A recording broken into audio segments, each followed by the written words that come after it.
Tom. Hey mate, how's it How's going? it going? Good, man. So, tell us a little about what we're gonna try to find tonight.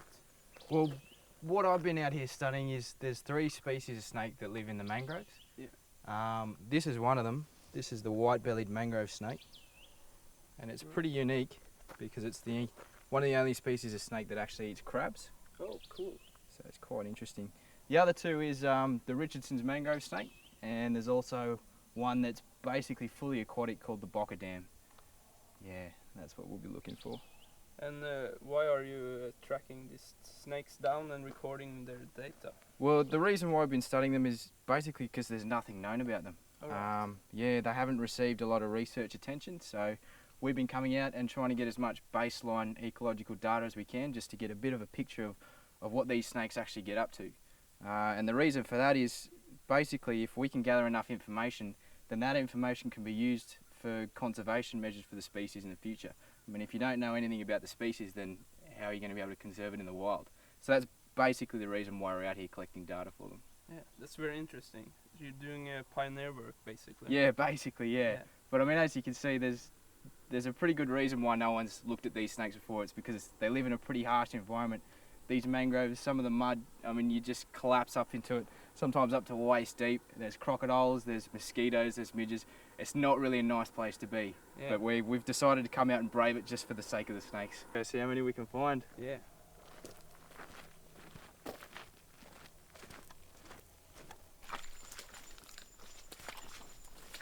So if you look closely in here, Anita's just spotted a freshly born Richardson's mangrove snake. Wow. So this thing would probably only be a few weeks old. We've just passed the breeding season where the females have just given birth. So yeah, we're starting to see quite a few small snakes out and about at the moment. Yeah, cool. So the Richardson's mangrove snake's really interesting because nothing at all is known about them. Nothing really except the original description of the species is all that's published on them. There really is nothing known. So this work that we're doing will probably present all the information that is available on this species. Yeah. Can I hold it? No. Yeah. So this is not a very dangerous snake. No, for it's humans? it's a colubrid, so it's got fangs at the rear of the mouth, and in Australia none of our rear fanged or colubrid snakes are dangerously venomous. He's weakly venomous, Yeah. and it's really designed just to slow down mud skippers and other fish that live in the mangroves here. But a bite to a human would probably cause little to no effects at all. And they're not very aggressive either. No, usually not. They're No. pretty friendly. No. So they adapted to their environment. Very well, yeah. Very well adapted. How do they feed? Well, these guys, usually what they'll do is, often we find them sitting right next to a little bit of water, like this, just sitting still. Yeah. And they're ambush predators, so they'll sit lying in wait for the small amphibious mud skippers that you see jumping around on the mud. So we'll just take a bit of data on him now. You just want to hold him. Yeah. Now usually what I get is a few measurements. So the measurements we take are a snout to vent length, so the vent of the snake is a bit hard to see, but it's just that little mark just there, and inside there is all the internal organs and the sexual organs as well. So we get that measurement from the tip of the snout to the tip of the vent there. Then we'll get a tail length, and then also, if you just hold him for a tick, that's just from the widest part of the head, and then from the edge of the chin to the tip of the snout.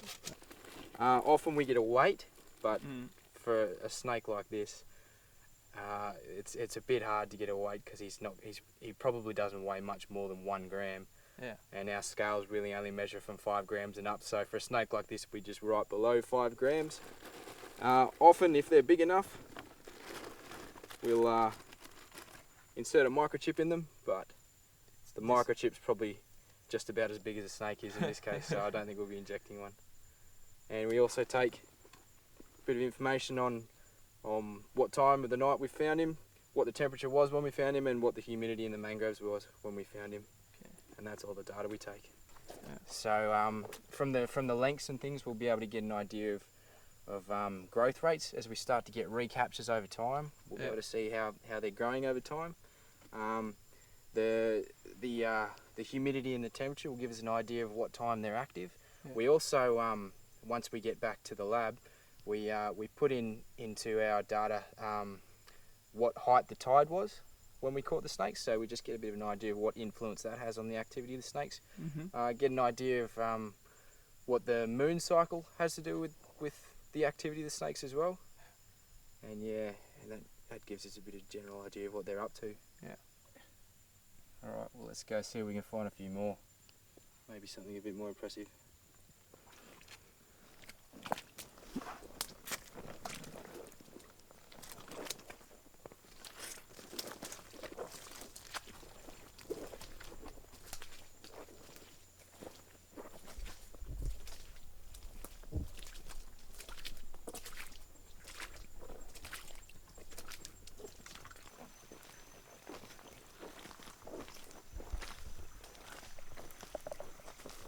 Alright, we've got one.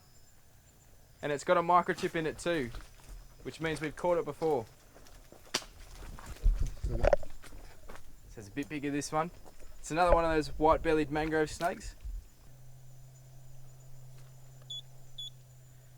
And this is number 0682CA0A. So from this recapture, we should be able to get a bit of an idea of if it's grown at all.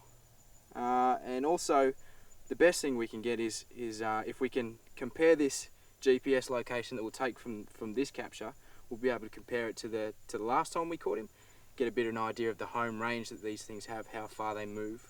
That'll be the most valuable thing we can gather from them. Because Right. I mean that's something that no one really knows. How far do these things actually move, or do they tend to just stick around the same spot? Hopefully we'll be able to find out soon. Yeah. And what they are eating are these crabs, right? That's right. So they eat these crabs, and depending on the size of the crab, I mean a crab of this size, which is sort of proportionate to the snake's head, it would probably actually eat whole. A crab of any larger size though, and what they'll actually do is they'll use their strong jaws and bulldog-like head to actually rip the legs off one side of the crab, and then they'll actually go and eat the rest of the crab themselves. Do you want to see if it'll eat this one? You can see it uses its body to pin the crab down into the soft mud, so it can't get away. It'll keep it there and maneuver its head in place so it can actually swallow the crab whole. Got a good grip on the crab there. He'd be injecting the toxins, which will be slowing the crab down, and then once it's slowed down enough, he'll be able to go ahead and eat it. It's holding on. Yep. And it's not releasing either. There he goes.